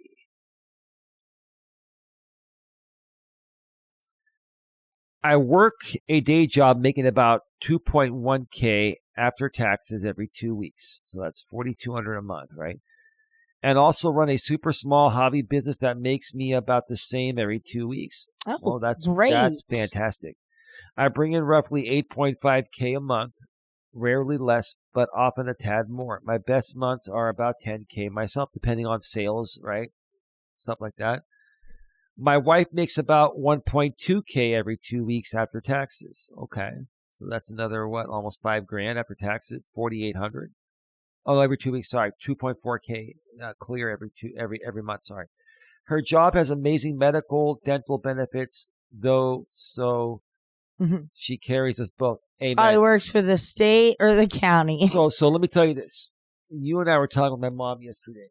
Yes. And we're not going to mention everything because a lot of stuff is private in these four walls, right? Remember the four walls you told me? Yes. You told me the four walls thing that your own family taught you, right? I'm learning that. Yeah. I'm learning we that, baby. grew up with, we live in four walls. Not everything that happens in the four walls should be outside. So in the four walls, it stays. Just like, whatever happens in Vegas stays in Vegas. Yeah. So my mother worked for the San Mateo County Superior Court of San Mateo, so Superior Court of California County of San Mateo branch in Redwood City here where we live. She was a divorce clerk. God, divorce clerk, man. She knew everyone that got divorced, and we used to hear all those stories. It's all public information. So anyway, she made okay money, but I mean, like, besides the money, my dad made way more, but she did well. She had the best benefits. And she was able to also get my dad on her insurance. And my mother's still around. And my mother never called in sick. Like, she accrued so much sick pay. And in California, there are no accrual limits. Is it the law? 30,000? I don't know how many hours it was. It was many hours, but the bottom line is that's paying her premiums because she still has insurance. She's got a great pension, retired, great medical. It's all paid until she's like 86 years old. She goes, if I live that long, you're going to live way beyond that. We'll find a way to pay for it afterwards. Yeah. Okay? Sure. But what I'm trying to say here is that this guy here, this is the right way to do it. You got a wife that's making maybe 1/3 of what he's making, or maybe 40% of what he's making, right? But her benefits, put it right up there. So her job has amazing medical, dental benefits, though she carries us both. I appreciate her so much for that. Hey, man, that's great. My dad really appreciated my mom for that, for about more than that. But my day job pays well, but does not offer good medical benefits. And that's when you're married, you can add your spouse to, your work's, health policy. Let's see. This is the kind of life you have to live if you want to be comfortable, and then some in 2026. It is exhausting, and I should be able to quit my day job to focus on my hobby business. I'm just worried to take the risk with how the cost of things keep rising. We want to start a family soon, but I spend 60 hours a week working between my two incomes. Well, I mean, that's what a lot of us are doing, man. I mean, yeah. What are your thoughts, babe? I mean, that's where the world is today, or this country is today, but I think it's great that he's able to pull in the money. He has the opportunity to do this. Yeah. Yeah. So that was a good thread there. We have one more here. You want to get to that one? Yeah. Interesting. Because I think these are from the same subreddit. Let's go back to the browser source here. This once again, this second and final posting once again is from the subreddit r/adulting, and the original poster's title is "The Math of Living Alone Doesn't Work Anymore. Is this forever?" One more time, the math of living alone doesn't work anymore. Is this forever? I don't know if I'd say it's forever, but this is how it's probably gonna end up being. I mean, maybe forever is the right way to say it. Maybe this is the way things are going to be from here on out. What, babe? I don't think so. I really don't think so. I was worried about the future for my kids and to see how they would be able to afford things. Okay. Well, when my kids were little and my ex-husband and I purchased our house, it was $525,000. Okay. That's right. Now, I imagined that when my kids were old enough that the houses would be completely crazy. And they are. They are. And it worried me, like, always with them growing up, how on earth are they going to be able to do this? It was hard enough for us. It's going to be even harder for them. Well, what's going to happen is we're all going to take over our parents' homes. No, that's what's going to for the people. I was going to say a lot of these people are renting homes because they can't afford to purchase them. Right. And so when you're renting a home, you're throwing your money away. You're throwing it right into somebody else's hands. And, if you're doing that, my advice would be go home for a while and save that rent money so that you could maybe purchase something, even condo, townhouse, something that's, a little maybe more reasonable. You know? Options are always out there. There are lots of options, but they've all gone up. So, you got to figure out where you can find the best job and then find a reasonable, decent place that's affordable to live. And it's just gotten a lot harder. You got to do a lot more research and work nowadays. And that's what people don't want to do. They don't want to do the work, but you have to. And you don't always have to turn back on family. You just have to be motivated enough to get out there and work hard. Right. You have to be motivated enough to figure it out. And you can figure it out. Okay? You can figure it out. Just don't give up, and don't let your emotions get in the way of doing what you need to do. You got to turn the emotion off, man or woman, male or female. Yes, let it all out at first, but then say, okay, I can't be emotional anymore. Now I've got to focus. Mm-hmm. I know it's asking a lot, especially for the ladies, but you got to do what you got to do. All right, let's get into what they said here. The math of living alone doesn't work anymore. Is this forever? Could be. Could be, right, babe? Mm-hmm. I'm beyond frustrated. It feels like our current system is explicitly designed to strip away our sense of security, independence, and overall happiness. You can thank Donald J. Trump for that, in my opinion. No disrespect. I'm not trying to attack any Republicans out there, conservatives, and we have conservative friends even in our organization, and we love them, right, Don? Yeah. But this is all of this that's going on now is 100% Trump. Globally, not just here. Globally. Go ahead. I agree. No, go on. Yeah. Go on. So, I mean, yeah. You folks voted them in. So anyway, I currently have several family members living with me. Okay. Norm. I was up early this morning ruminating on how long I should expect this arrangement to last, and the grim conclusion I reached is probably forever. You're probably right. I mean, yeah. You know what? And that is another thing on the flip side. When you do have people that are you're trying to help. Yeah. Now, the people that are asking for help have to realize that there are deadlines. You don't go back and just fall into not doing anything.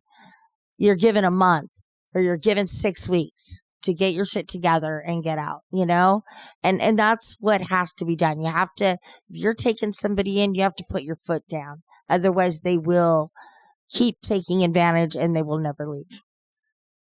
Absolutely. Absolutely. But in some cases, everybody living in that household with him, I believe it's a guy, right? Is probably doing the best they can to make enough money to get out, but it's just not happening. So, I mean, there are people out there that are doing everything possible and they're still not making it. That is very frustrating. It is. So, yes, sometimes you got to suck it up. Sometimes you might be in a household with 10 people and maybe one big room and one other smaller room, or maybe two small rooms. Yeah, right? and maybe just look at it like you're just giving them a roof so they're not on the street. And they're still going out there and they're still trying to live as independently as they physically can right now. Right. Right, absolutely. All right, let's switch back here and continue. When you run the numbers, a basic survival budget forces you to defer or entirely exclude things that are critical for long-term stability. Well, yeah, that's about like when you write down your list, on one side you're putting your bills. So you're saying your rent or your mortgage. You're saying then your water, your gas, your phone bill. You go down in the order of importance. Right. And then on the other side is where you put getting your hair done, getting your nails done, going out to the bar one week, or going on a little day trip with your friends to, like San Francisco or whatever, Right. It's like you have to put that money on that one side of the paper and not spend it until everything on the other side is taken care of. It's easier said than done, right, babe? Oh, absolutely. I remember back in the day where I would see like older ladies in the supermarket have different envelopes in their wallet with cash for certain things. Like this envelope is just enough money for groceries. This one is just enough for such and such. And that's how people used to have to do it. It's funny, babe. I remember an episode of Three's Company. I don't remember it exactly, but for the most part, it was an episode where Jack was invited. I think it was a woman he was seeing. I think her dad was throwing this party, and there were like a bunch of like poker tables or blackjack tables or hold'em tables. And Jack was playing cards and he was winning a lot of money. And he thought it was a real poker game, right? So he was winning a lot of money, and all of a sudden he ended up losing it all. And then the woman that brought him there, that Jack was trying to impress, dating, I think it was the daughter of the guy, running the party. He goes, "Easy come, easy go, Jack," and he hits him on the back, right? And Jack thought like he lost all this money, and then the guy goes at the end. He goes, "You don't think we were playing for real money, do you? Because it's you really can't do that publicly like that, right? It's technically illegal to run like an operation like that unless you're licensed to do it, right? We have Indian reservations here where you can play certain games, and we have some California games. But anyway, so just that phrase, "easy come, easy go." I was just thinking about that. Yeah. Easy come, easy go. I was just thinking about a chip in a chair. If you're at that poker table, you could be doing fantastic, chip leader, everything. You make a bad bet or a couple bad bets. Yeah. You lose that lead. Yeah. You keep losing. But you know what? As long as you have one chip left on that table, right, your opportunities are endless. And you're right about that. But the truth of the matter is the phrase was easy come, easy go. It's a joke because it doesn't come easy. It's very hard to make money, but it goes very easily, right? Mm-hmm. So the sarcasm was easy come, easy go, Jack. And then he hit Jack on the back. And now there are going to be people on YouTube that watch this, or even on the audio only network. They're going to go search on YouTube for the easy come, easy go, Jack episode where Jack was playing poker. Anyway, let's continue here. Let's see. when you run the numbers, a basic survival budget forces you to defer or entirely exclude things that are critical for long-term stability. I think I read that. Mhm. For just one person to live independently in my area, the bare minimum estimated cost to live is $2,695 a month. How much do you I wish. How much do you need to earn? $15.55 an hour is the exact math just to pay the basic bills. $18.30 an hour accounts for taxes, but leaves you living strictly paycheck to paycheck with zero fund money or savings for emergencies. $26 an hour, or roughly $54,000 a year, is what you realistically need to make just to meet the 3 times income requirement for a basic $1,500 apartment and have a tiny buffer. I remember one of the apartments I used to live at, you needed to make 2.7 times Mhm. the amount of rent minimum gross. Now Come a lot up. of places it's 3 times. Yeah, come up first, last, deposit, First month's rent, last month's rent, security deposit. plus making 2 to 3 times more a month than what your rent is. So you can afford to pay gas, electric, Yeah, right? yeah. Pay your car insurance. You should also have renter's insurance, even if you're renting. A lot of people don't, but you should. Yeah, it adds up. How is anyone supposed to live independently right now? Well, Budget your money. yeah. I mean, If you want to keep it the way you're living, rearrange your budget. depending on the area you live in, it's cheaper in some places than others, but also where it's cheaper, wages are typically less. It's all pretty much relative to where you live. But in times like these, if you don't have any backup money or any savings to get through this, even if you do, you should probably still get out there and, work some side gigs. But here's the thing. There are people that are working full-time retail jobs where your schedule's all over the place. One day you work day, the next day you work night. There are some people working jobs where, because of their work schedule, it's harder for them to do a second job.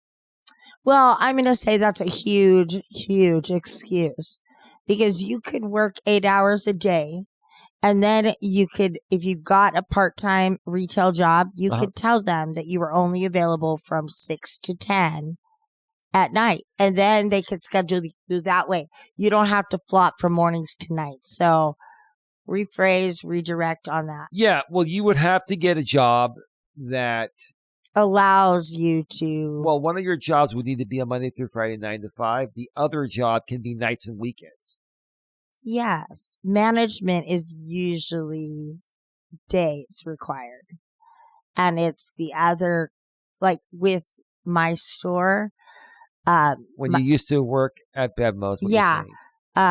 Myself and the manager, we were required to do nothing but day shifts. Well, you're lucky, because that's not how it is most places. In your company or store, that might have been it, but I'm just letting you know.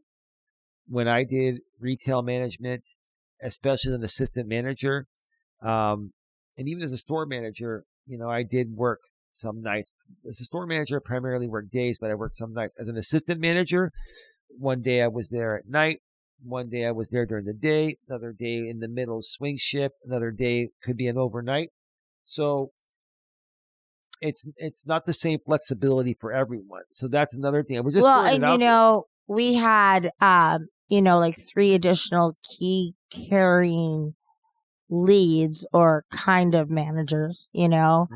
So they were the ones that rotated the closings throughout the week. Well, the way that they did it in your store or maybe in your company, that's great. I wish more companies would do it that way, or had more key carriers, but that's not the way it was happening when I was in retail management. And as an assistant manager, I never worked one Thanksgiving or one Black Friday. Well, you're very fortunate. All I have to say is that you had some pretty good perks. Some pretty Yes, I good perks. did. You know, I do have to say that Bevmo is a wonderful company to work for. It is, right? Wouldn't you say so, Eli? Yeah, I mean, we still The research you've done on the company, absolutely, the and times we've been in there. You know what? They have some good snacks there and stuff. And it's all good in the hood. But yes, they are. Oh, they have some of the best snacks. Some of the best like colas of different flavors. The really good ginger ales. Absolutely. Like all of they have so many things in there that is not just alcohol. Absolutely. Specialty cheeses, meat, stuff like that. And it's all fresh. Everything is fresh. So yeah, it was a great company. Absolutely. Let me see. So give me a second here. All right, let's switch back. How's anyone supposed to live independently right now? How can anyone afford to have children? Will the crushing weight of the cost of living ever actually balance out with what jobs are paying? Not as long as Donald J. Trump is in office. That's what that says? That's all. I mean, honestly, I'm not even trying to be mean to Trump or Trump supporters. I'm just saying Trump is one of the most selfish presidents we've ever had. He's all about marketing himself and selling his products while he's in office. That's why he does all the dumb shit he does. Don't get me started about New York and basketball. No, I know. He's an entrepreneur and he's a selfish guy, and that's why they started calling this an oligarchy. Like I can't even oligarchy. Sorry, oligarchy. That's why they started, coming at the oligarchs like Musk and Trump and all of them. This makes no sense, the poster says. Yeah. Well, let's read a few comments here before we wrap up this show. We are at 1 hour and 40. It's about to turn 1 hour and 42 minutes. Wonderful. Straight Talk has 5G internet on their own home modem for $45 a month, so you could save $105 that way. I don't know how you are surviving on $200 a month in groceries. It depends on you if you're single, what you're buying. Oh, he put his expense list up there. You can see it right there. Okay, that's what the commenter was referring to. Go ahead, babe. Oh, I was saying $200 a month could be very reasonable if you're living by yourself. Sure. If you're a good bargain shopper, if you shop for a lot of natural organic things, $200 can get you far. For one person, you could probably stretch it out. For you, as long as you're not buying novelty items at the store, right? And that's what he's talking about. I can walk in and spend $60 just on bread, eggs, and milk. I'm saying I just tell him that's all I want, but I walk out $60 later. So. Yeah, absolutely. And to add, when I say 5G, I don't mean 5 gigabytes of data. I mean 5G speeds, unlimited data. Okay. Well, I mean, we have 3 people living here, and we pay $80 a month for very reliable, the best internet on the planet, AT&T Fiber. It's absolutely fantastic. We use a lot of bandwidth here, not all at once. Sometimes we do. We've got couples TV streaming, YouTube stuff, and lots of devices and all that.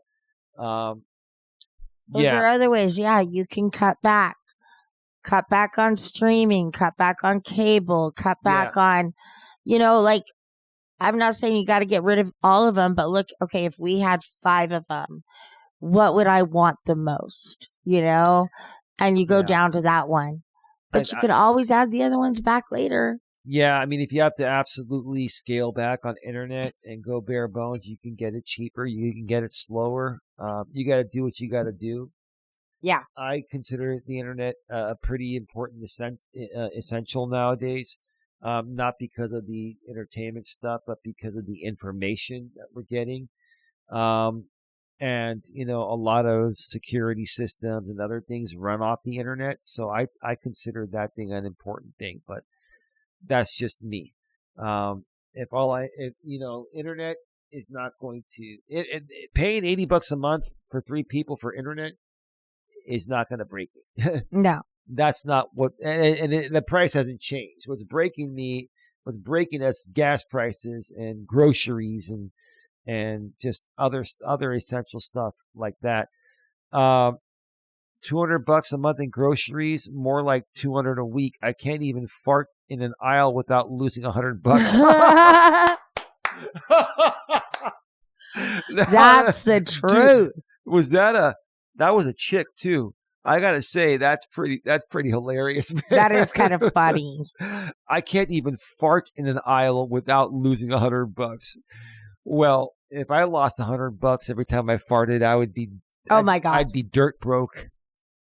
I don't even want to talk. We're not talking about that. No, I mean, man, we're not going to go there. But Don, when you live with someone for over 4 years, they know everything about you. Anyway, too much. Too much. $2 a meal is doable, but it is not fun. Oh, gee, that's pretty insane. Pretty insane. Hope you like rice with your rice. Oh God, this is terrible, babe. Oh wow. Rice is the calorie filler. You can do some easy idiot-proof stir fries. I am happy to eat at $2 a portion. Wow. You can go to the grocery store, buy some chicken, buy the veggies. You can buy rice, pasta, very cheap. You make a stir fry to last a couple days. Look at how lazy people are nowadays. Instead of saying 1.5-year-old, they say 1.5-year-old. The problem is my 1.5 YO, which is year old, right? The problem is my 1.5 YO doesn't like rice and requires actual nutrition. Well, that's a baby pretty much still, right? The fresh fruits and vegetables are almost exclusively what she eats, which is usually the most expensive shit at the store. Well, bullshit. Vegetables are not cheap. They're not the most expensive thing at a store. They are not, but they're not the cheapest thing either. They're not the cheapest thing unless you shop at the right places. Out here in California, because it's a high agricultural place, we have a lot of Hispanic markets, and their produce is really cheap. Yeah, if you go to some farmers markets and stuff, you can get some stuff. But honestly, babe, we went to the farmers market and still spent $30. Yes, but you could also put a garden in your backyard. Okay, I mean, you can't do that in an apartment, babe. Anyway, let's. I could come up with anything because even in an apartment, you can buy planters. Okay, all right, enough to create enough food for every day of the week. Okay, anyway, yeah, not to mention they go bad now 2 days after you buy them. Not if you do the right thing. Yeah, well, you can get in the last maybe a week. You could, use a freezer seal on it, get all the air out.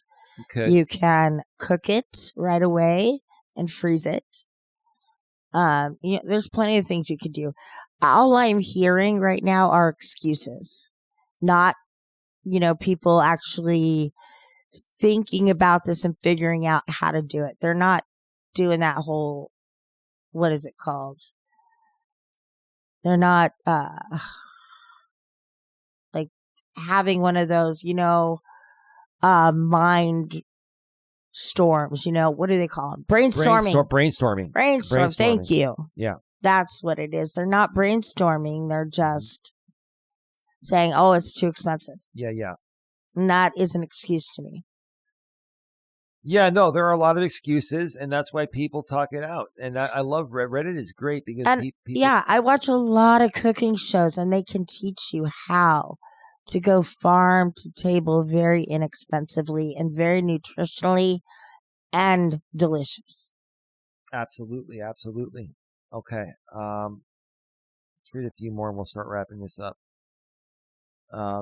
Man, I remember a big bag of rice, cheese, and beans. Hot sauce was, and Old Bay was the hard carry. Shit sucked though. Okay. In my early 20s, I lived with 3 roommates in 2 bedrooms. Okay. Had no health insurance, no car insurance, and had to return a TV to pay rent. Ate spaghetti almost every day. Being young has always been tough. Now I am old, but have a nice house with a pool and a high salary. Good for you. Amen. Amen. You know, it's not supposed to be easy or overnight. It's a struggle. It's hard work, but then look at the reward after all of that hard work. A man's living large now. $200 a week for one person? Hell no, you are spending way too much money on one person if you're spending $800 a month for groceries. I would agree with that. Absolutely. Even with inflation prices nowadays, $800 a month is still a lot of groceries for one person. The high end of groceries per month for one person is probably like $500. Yeah, 3 to 500, 3 to 400, maybe 500. I would say, yeah, maybe like $60 a week on average. No. Could feed somebody. More than that. You're looking at maybe 75, 80 to 100. Well, they just said it wasn't 100. No, they said $200 a week for one person. Hell no. You're spending way too much money on one person if you're spending $800 a month for groceries. So you said $50 a week. That would be $200 a month. No, I was saying a day. $50 a day? $50 a day? If they're saying 200 a week, divide 200 by 7. That's $1,500 a month. I'm saying how much per day? So you do the division of 7 days and 200. How much would that be per day? Oh, per day? 14? Well, let's do this. 200 divided by 7. 28. 28.57 a day. Yeah. That's still a lot. Mm-hmm. I could feed myself on $28 a day. Yeah, but that's $800 a month. Yeah. And that still isn't that much per day. But if you could bring it down to $15 a day, that would make a difference. And that could be home cooked meals. If you're eating out every day. Yeah, that's never going to happen. Eating out every day, that's about what it costs, about $28 a day on average now. If you're eating based off of buying groceries, you should be able to get it down to about $12 to $15 a day. And that's because when you cook at home, you can make meals for twice during the week, leftovers. Right. So maybe that meal cost you $20. Now it's $10 right. to feed your family. Right. And when people cook, they're not just going to be cooking one portion. You're going to cook 2-3 portions, right? You're going to stretch that out over 2 to 3 days. I mean, at least 2 days. Right. I could get a week of Tovala home cooked meals delivered for $200. If you are spending that on groceries from the store, you are doing something very wrong. Yes, you are. Yes, you are. If you don't know how to cook, grocery shopping can be more expensive than eating fast food. No, because you don't understand what you're buying. You're buying extra shit that you don't know how to cook. Right. You got to get the right stuff. You got to get stuff that you can stretch over several days. Go ahead. And yes, like if people don't want to take the time to cook their produce, make sure you understand you only buy enough for the time that you think it's going to be fresh. So don't buy like 8 or 10 bananas when it's just you in the house and you won't eat that many, because then you're wasting bananas. You know, maybe buy 2 apples instead of a bunch of them. You know, you don't have to buy a bunch to save. Like if it says buy this much, save so much money.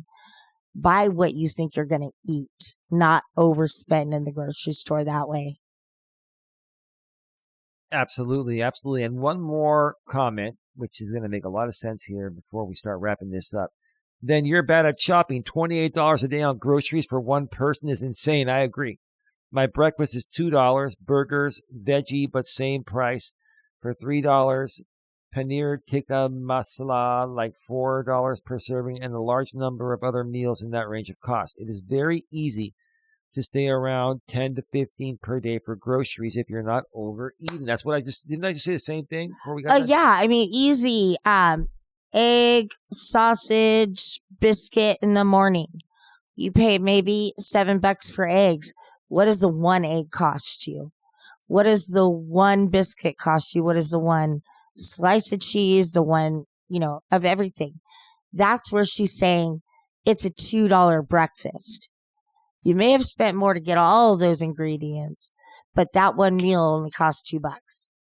And if you could do that, maybe lunch is $3 and maybe dinner is like maybe $6. You may go over by $1 or $2, but that's still reasonable to live on. Right. Absolutely. Absolutely. Let me see here.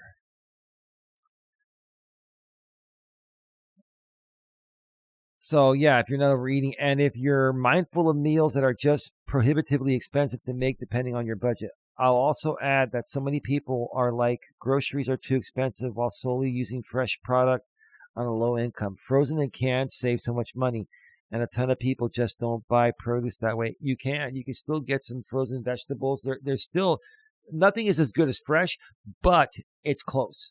It is. But if you buy fresh vegetables, cook them, shock them, freeze them. And what I mean by that is boil them, put them into cold ice water, and then freeze them and take them out later in the week or even the next week.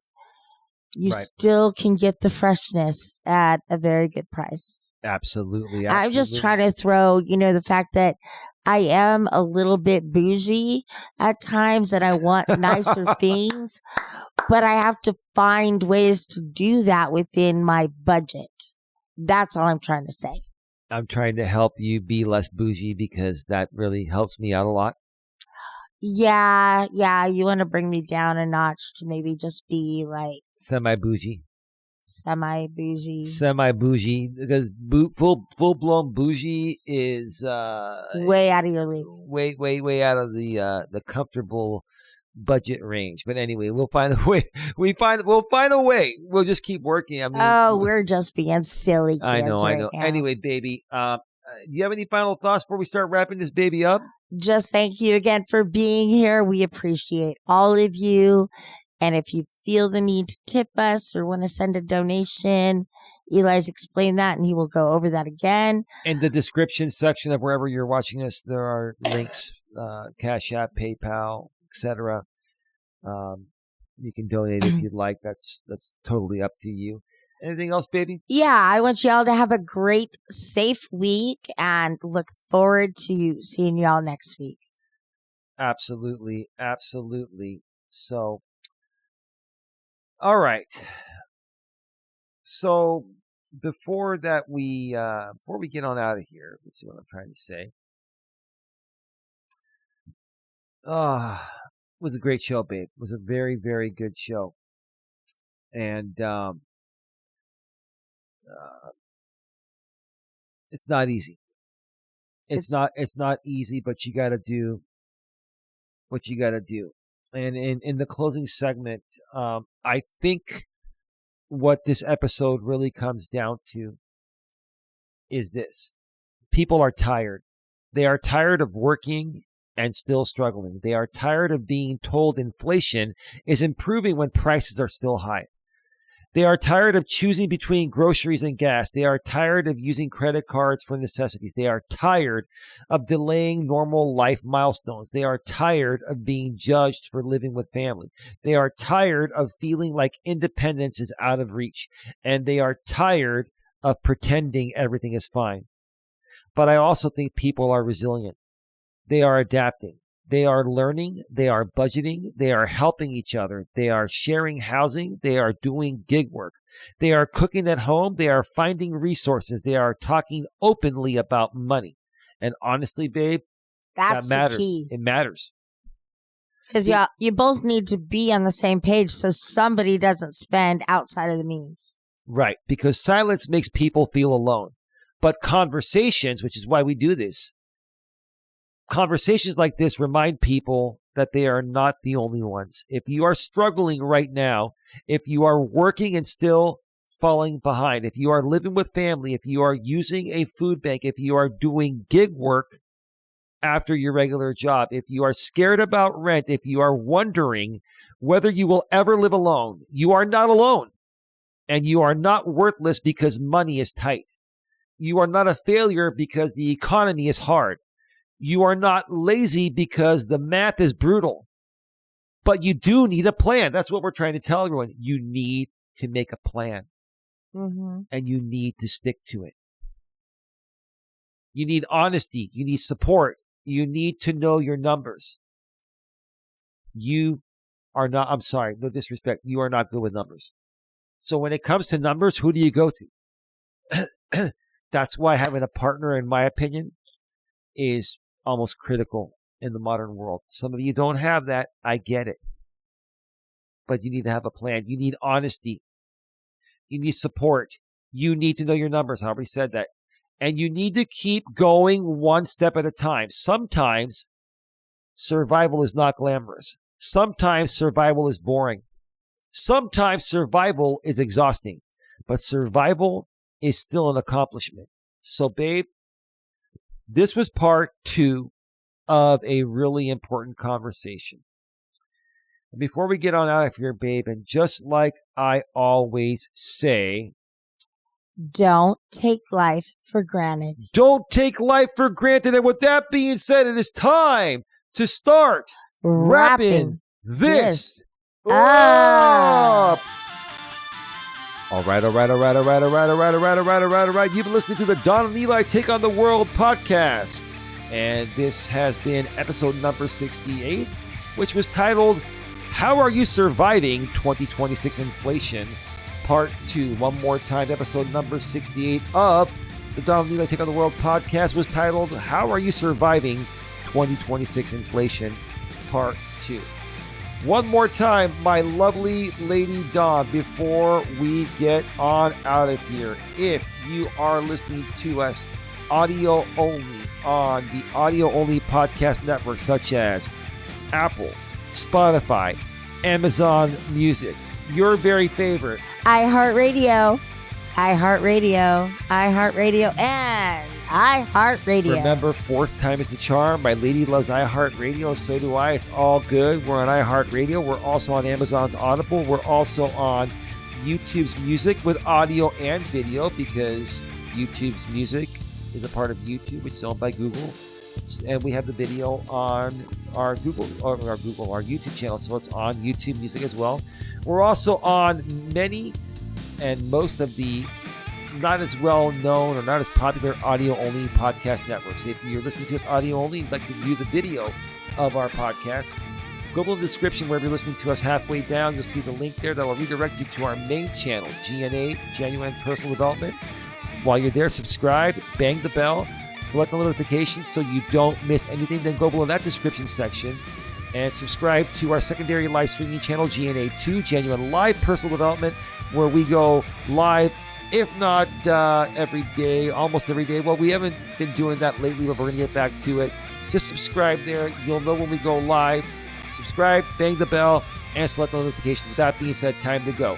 Have a good one. Take care. And as always, be good to each other.